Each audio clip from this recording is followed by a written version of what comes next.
G'day buddies, I am Jackaroo Toro, and on this channel I talk about Australian Aboriginal languages, predominantly but not exclusively the Pama-Nyungan ones. So in this series about verbs, I have been talking about verb classifying languages, and in the previous video I started to introduce the different classes and to discuss what types of verbs are included in the different classes. So in the previous video I talked about the become, go, fall and carry categories. Today I'm going to begin to introduce the transitive or bivalent categories, the verbs in which take both a subject and an object. And today I'm going to talk about the less specific transitive categories, namely these ones, say and do, and throw, put, and catch, get. What do I mean when I say less specific? Well, the thing is that these ones that I'm going to come to in the next video have more specific semantic content, which will become clear in that video. Anyway, examples still come from ngara. And I have underlined the complex verbs. So let's begin with the verb class that in ngara is marked by ja. And this is the throw category. Included here then are verbs that are bivalent. They take a subject and an object. And the verbs are telic, which is to say that this corresponds to the intransitive monovalent ngari category in ngara that I talked about last time. So the verbs are telic, which means that the action described has a clear endpoint. Here we have ngonyengo marongolo, that man, with the relevant ergative suffixes indicating that the man is the one acting. And ngonyi is the demonstrative for something that is distant. So that man, pinoro, fire. Nyalijari, where ri is the present tense marker here. So that man is lighting a fire, is what this means. The throw, ja category, contrasts with the say do category, marked by ma. Here the verbs are atelic, so there is no clear endpoint implied or indicated. Like here, palaganillo, the demonstrative for something that is mid-distant. Demonstratives in Australian languages, at least in Pama-Nyungan languages, often used on their own for people.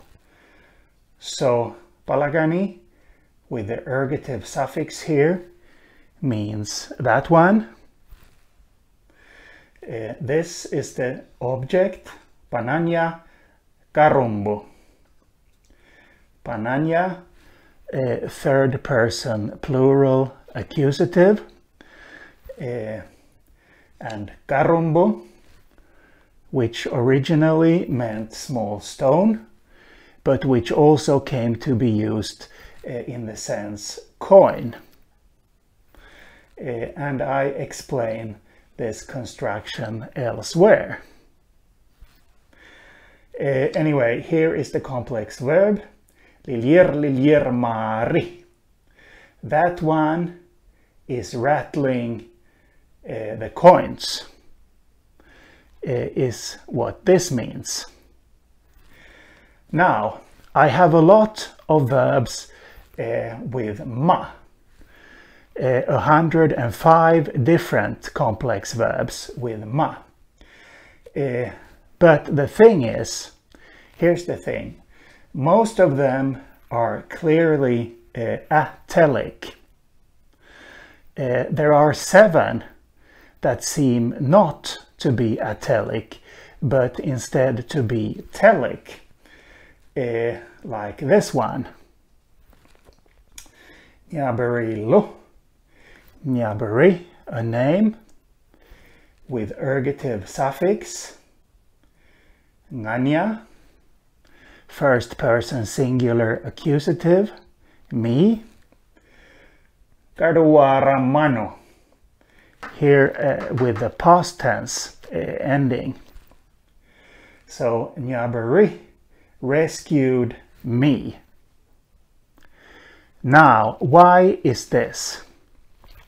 Well, you see, Australian verb classifying languages have the say-do category, which is very frequently marked by ma.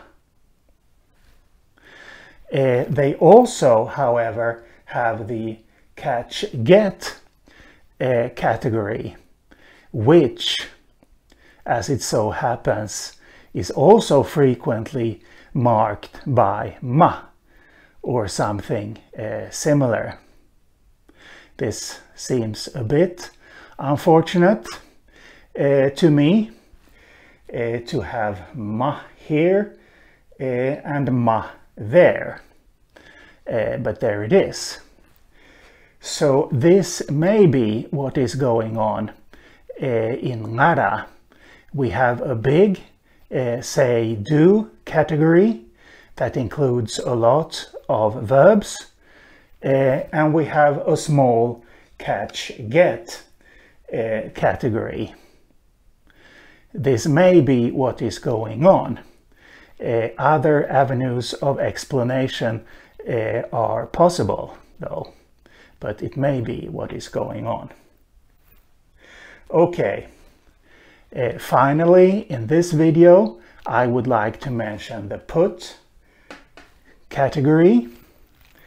Included here are verbs for which causation is irrelevant, according to MacGregor. That is to say that it is irrelevant who or what caused that which is described by the verb. We have another example here. Palagani Gilia Gari, or Gari. Palagani, the demonstrative. Gilia, child. And Gari, the verb for carry, take, and bring, with a 0 ending, which is to say that there is no overt verb ending here. In Ngara, the same endings are used to mark both future tense and imperative mood. There is a smaller number of Pama-Nyungan languages where this is the case. Ngara has 2 verbal conjugations. In the other conjugation, there is an overt ending for imperative and future. Here there isn't, which is to say that the shortest possible verb form in this conjugation should be interpreted to be or to occur in its imperative future form. So take that child or bring that child, and with you is implied but not overtly stated. Ngajorniri. Here this category is marked by ni, which is the second inflecting verb in ngara, not to take main stress. The other one I introduced in the previous video. The other one is ri. Identical in shape to the present tense ending ri, but actually the inflecting verb ri takes tense aspect and mood marking belonging to the other verbal conjugation. So anyway, ngajorniri Nina. Nina, second person singular accusative. Take or bring that child with you. He will cry for you, is what this means. So it can be argued that causation is irrelevant here. So then I would say that it seems likely that ni is the marker, the inflecting verb for the ngara put category. So the less specific transitive or bivalent categories. And as I said in the next video, I will discuss the ones with more specific semantic content. So, see you later.